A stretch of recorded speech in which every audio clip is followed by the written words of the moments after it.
Биринчи рет жылтыр матадан тигип көрейин деп едим. Бирден кымбат матасынан баштаптым. Негизи ол да дурус шыгар. Тигим процессинде көптөгөн амалдары мен кыр-сырлары ашылды маган. Пишип алгандан кийин тигиз сызыктарын жиппен белгилеп, содан кийин жылтырларын алып тастау керектигин түшүндүм. Бордун изи кетпөө үчүн.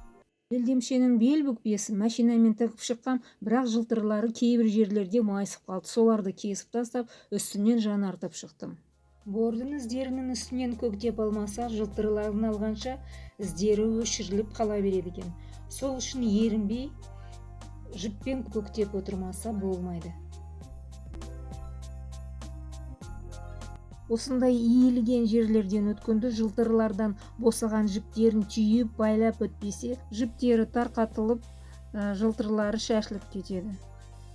Ал калай ушундай сырганак жипти түйүп байлау керектигин бейнероликтин сонуна тиркеп койдум. Белдин тигиз кошумчасынан да жылтырларын таркатып шешип алып, ар бир жолунун жибин түйүп байлап отурдум. Сыдырмасымды тигип адемилеп чыгарып койдум. Буюмдун тигүү алдында бөлшектерин бири-бирине кадап алмаса, матасы жылжып, тайганай берет экен. Тигистери дурус адеми чыксын десеңиз, жиі кадап алуу керек. Ал оймак килтекти шпегимен каптап, өңдеп чыгарып алам. Эки жагынын бөлшектерин тигип чыккан соң, этегин өңдөөгө кириштим. Узундугун белгилеп алдым, міне көрүнүп тур ак жиппен. Энди жылтырларын шешип алууга баштайм. Осы белгиленген сызыкка дейин алып тастайм жылтырларын. Міне белгиге дейин жеттим. Энди жипти ички жагынан өткүзүп байлап түйүп алам. Бөлүп көрсөтөйүн, міне калай байлауга.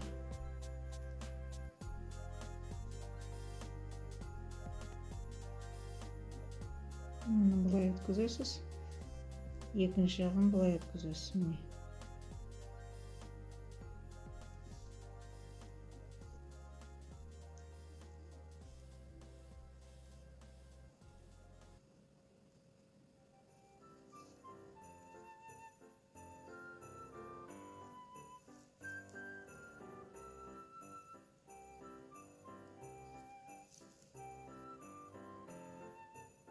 Сонда гана мыкты байланат.